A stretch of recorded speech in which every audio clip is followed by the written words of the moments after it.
So I've decided to create some compost myself.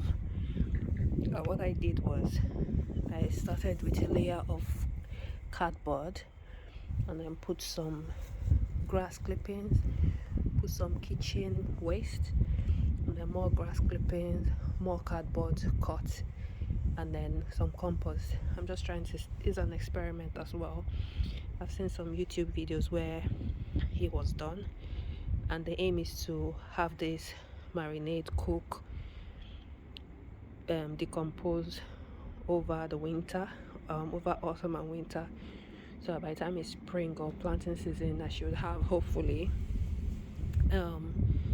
proper compost to do what I need to do in. So I'm hoping that there will be some progress. I did put some eggshells in it as well, put some water in it. So the eggshells, that's what you can see here.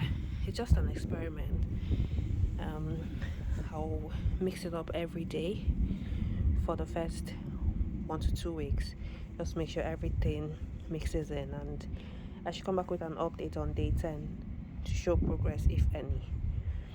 But yeah, I'm literally clueless trying all this myself for the first time, and I'm happy to share the results when I get them.